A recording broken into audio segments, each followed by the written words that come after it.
Fala pessoal, eu sou o pastor Giovanni, eu tenho uma palavra de Deus para o seu coração. Se você ainda não segue o nosso canal, clique aqui no link do YouTube, se inscreva no nosso canal, deixe seu comentário no final, dá um joinha e não esqueça de nos seguir aqui nesses links que estão no YouTube, nas nossas redes sociais. Nosso Instagram é @PRGIO, Pastor Gil.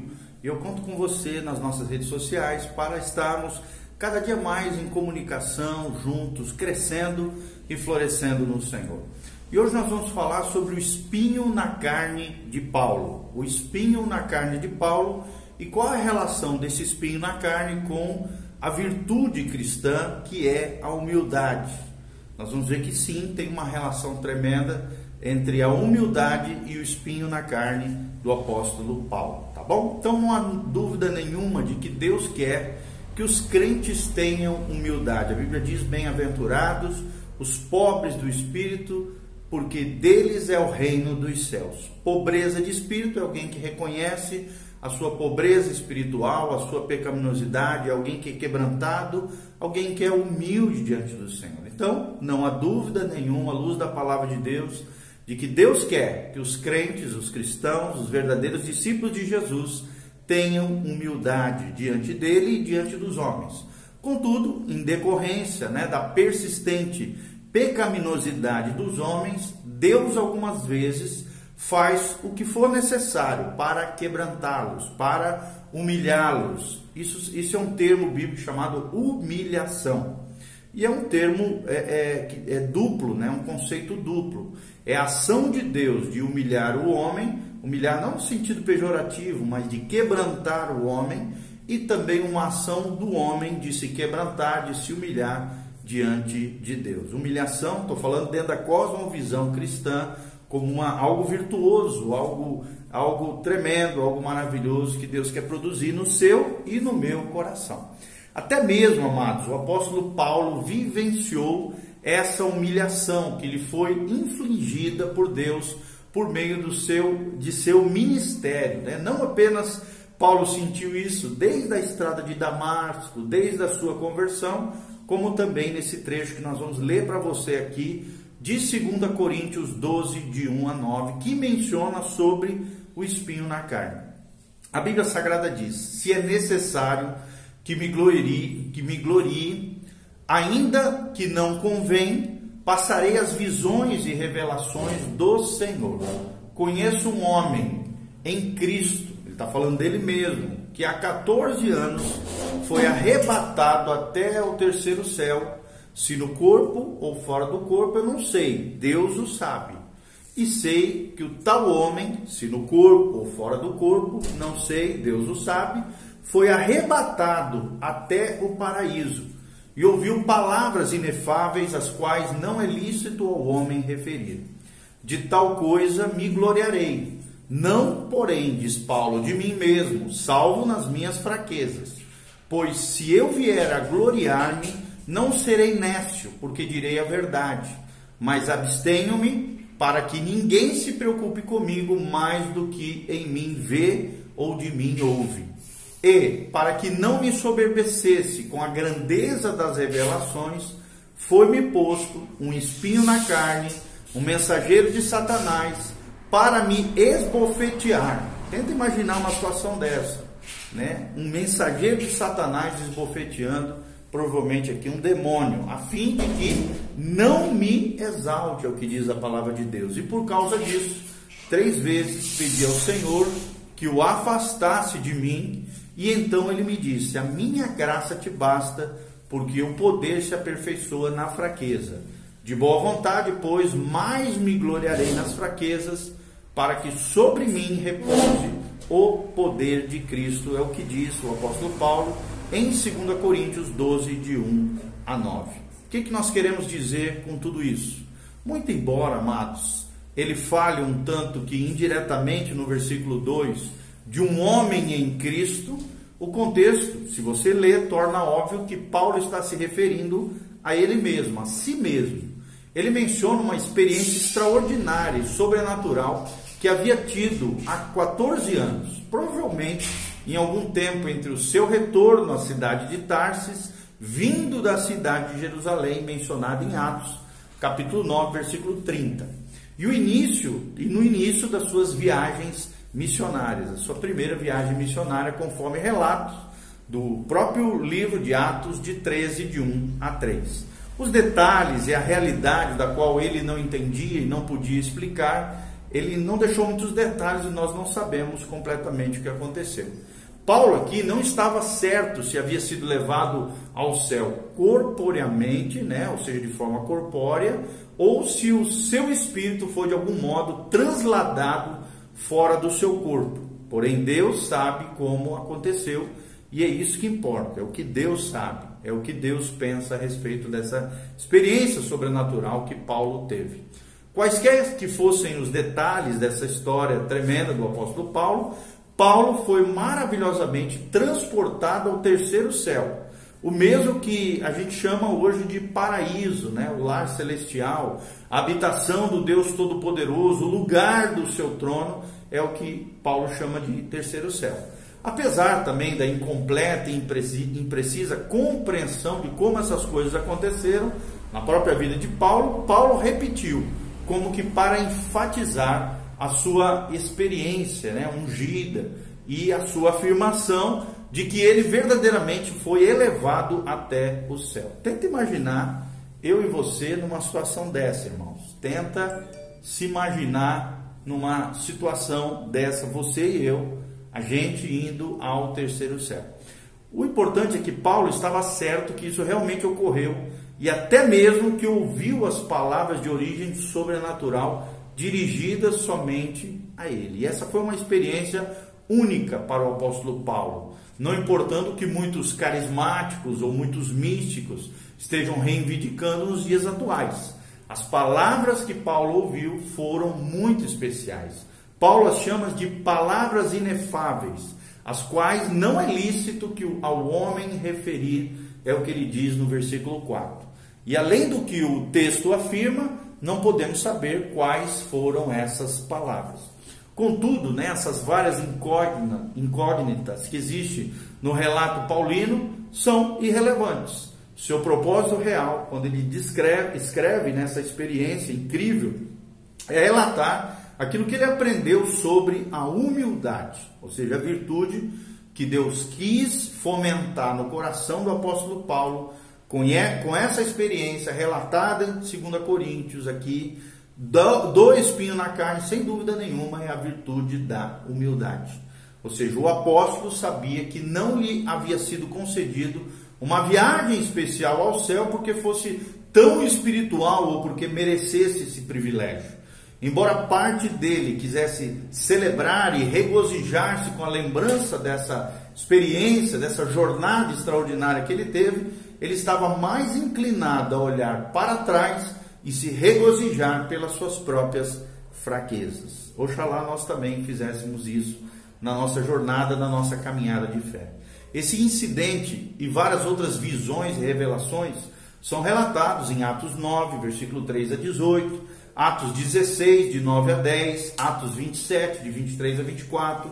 Em Gálatas 1, 12, Paulo relata também dessas experiências sobrenaturais. Gálatas 2, 2 e Efésios 3, 3 mencionam sobre vários fatos sobrenaturais, experiências extraordinárias que o apóstolo Paulo teve. E poderiam facilmente ter levado o apóstolo a se exaltar, com orgulho e com sentimentos de superioridade. E é por isso que 2 Coríntios 12, 7 diz, Deus aqui falando, para o próprio apóstolo Paulo, e para que não me soberbecesse, com a grandeza das revelações, ele relatando essa experiência, foi-me posto um espinho na carne, um mensageiro de Satanás, para me esbofetear, a fim de que não me exalte. Ou seja, Paulo escreve metaforicamente de um espinho, o termo é esse, espinho, mas o agente da sua humilhação é mais parecido com uma estaca afiada que poderia ser fincada diretamente na sua carne, de outro modo orgulhosa. Ou seja, não era algo pequeno como um espinho numa roseira, mas era algo relevante, o suficiente para realmente quebrantá-lo, humilhá-lo diante de Deus e diante dos homens. Ou seja, desse fato, de fato, era um mensageiro de Satanás, a quem Deus permitiu para impedir que Paulo se envaidecesse pelo orgulho, pela soberba, arrogância e presunção. E é claro que essa pessoa tinha permissão de Deus para afligir Paulo, por quê? Porque o apóstolo inutilmente pediu ao Senhor 3 vezes para remover esse espinho da sua carne. Nós acreditamos, que essa referência particular a uma pessoa possuída pelo demônio ou inspirada satanicamente se referia talvez ao líder dos falsos mestres de Corinto, que estava conspirando contra Paulo e devorando a igreja de Corinto. Então, sem dúvida, Paulo não gostava de ser colocado contra a parede pelos seus oponentes, opositores, em Corinto principalmente. Nós vemos vários relatos desse, e é totalmente provável que tenha orado para que Deus o destruísse, assim como Davi orou nos salmos imprecatórios com referência a seus inimigos.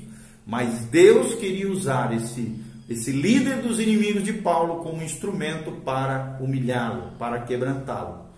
O Senhor também estava disposto, amados, como costuma fazer, a usar quaisquer extremos necessários para humilhar um de seus servos, ainda que isso significasse mandar um mensageiro de Satanás para atormentar a vida de Paulo, permitindo divisões na igreja de Corinto para desafiá-lo constantemente, ou então permitindo que os seus inimigos em Corinto o testassem diretamente ao difamar o seu caráter apostólico, o seu caráter ministerial. E é crucial para Deus que os crentes entendam e adotem, diante desses desafios que a vida nos impõe, uma atitude de humildade, de quebrantamento diante de Deus e diante dos homens. Então essa passagem de 2 Coríntios 12, 9, explica ainda como a humildade é importante para que conheçamos a Cristo.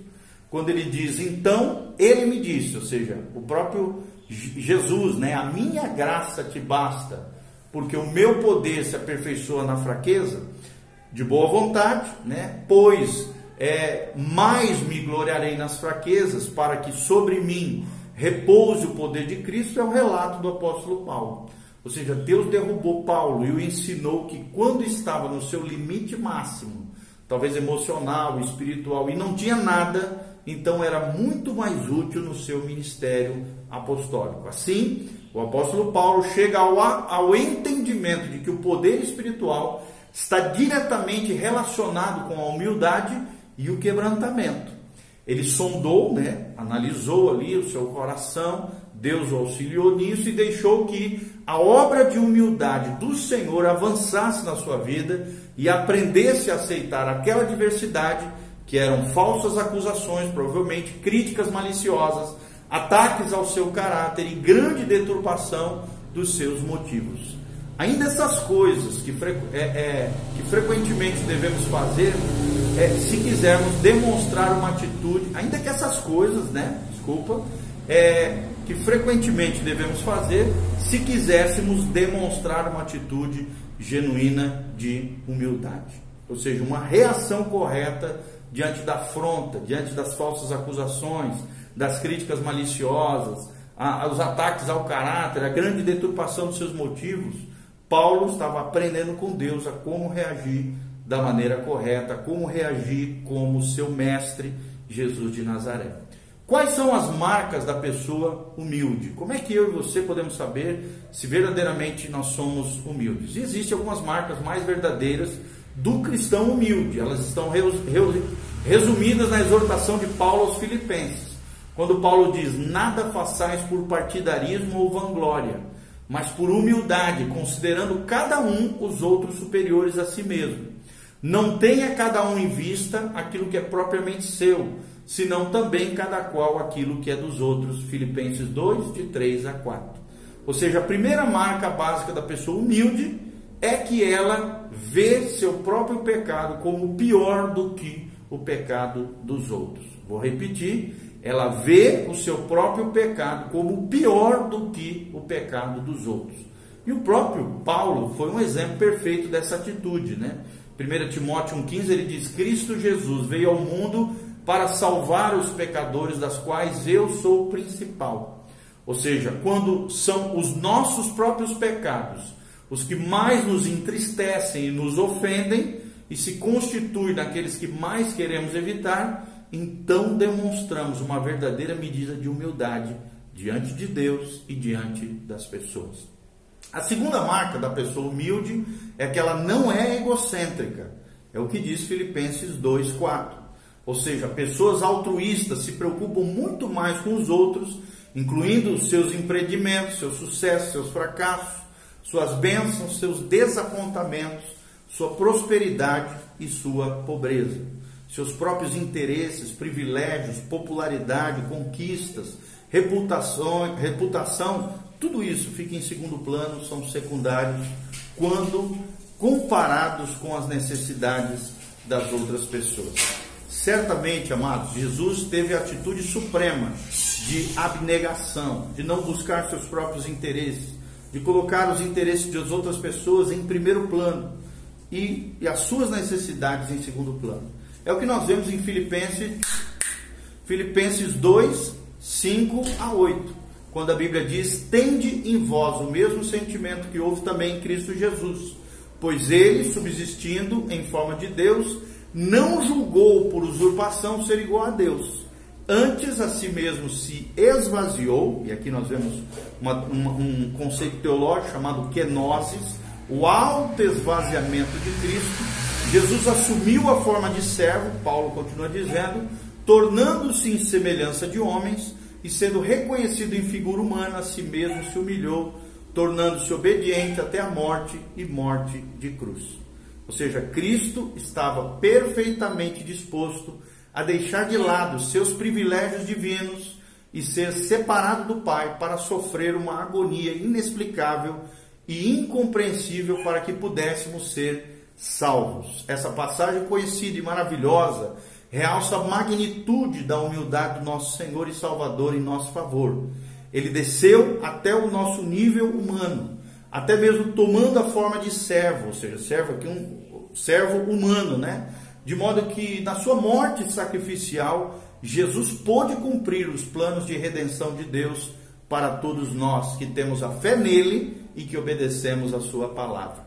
Ou seja, a atitude de humildade fecha esse ciclo, né? De volta a Jesus Cristo e o que ele representa humildemente para nós. E o que ele fez por nós também, pecadores, espiritualmente falidos, completamente indignos diante de Deus, mas que pela graça de Deus recebemos a vida eterna, a salvação em Cristo Jesus, o nosso Senhor. Isso nos leva de volta também para qual deve ser a nossa atitude, se quisermos colher os benefícios da sua obra expiatória e entrar no seu reino eterno. É essa atitude que Jesus insistiu que os seus discípulos tivessem. Bem no meio do debate orgulhoso dos discípulos, entre eles mesmos, a respeito de quem seria o maior no reino, Jesus usa, por exemplo, uma criancinha para ilustrar a humildade, né? Ou seja, ele diz: se vocês não tiverem o coração como uma dessas criancinhas, vocês não vão herdar o reino dos céus. Deixai vir a mim as criancinhas, porque dela é o reino dos céus. Aquele que se humilhar, diz Jesus, como esta criança, esse será o maior no reino dos céus. Ou seja, uma criancinha totalmente dependente do seu papai, nós de Deus. E é essa atitude que devemos ter ao buscarmos, o Senhor e adentrarmos no reino da sua glória, no reino de Deus. Devemos entrar com fé e com obediência infantis. E devemos viver cada dia da vida cristã com uma atitude de humildade infantil diante de Deus. Como Augusto Topley escreveu na terceira estrofe do seu grande hino chamado Rocha Eterna, né, que muitos cristãos cantam até hoje, e eu quero terminar com essas palavras de Augusto Topley. Ele diz o seguinte: nada trago em minhas mãos, simplesmente a tua cruz me apego, nu vou a ti para vestir-me, desamparado confio em ti para a graça eterna. Louvado seja o nome do Senhor. Lembre-se, querido, tenha uma atitude humilde diante de Deus e também o desafio maior diante das pessoas. Lembre-se que bem-aventurado são os pobres do espírito, porque os pobres de espírito, não está falando de finanças aqui, está falando de uma atitude de quebrantamento, de reconhecimento da nossa própria pecaminosidade, de pequenez diante de um grande Deus e das riquezas que esse Deus pode oferecer para nós, porque deles é o reino dos céus, diz o Senhor Jesus. Bem-aventurados puros de coração, porque estes verão a Deus. E lembre-se daquilo que Jesus fez, da maneira como Jesus viveu. Que você viva com uma atitude de servo, uma atitude humilde, para que Deus seja glorificado através da tua vida. Louvado seja o nome do Senhor.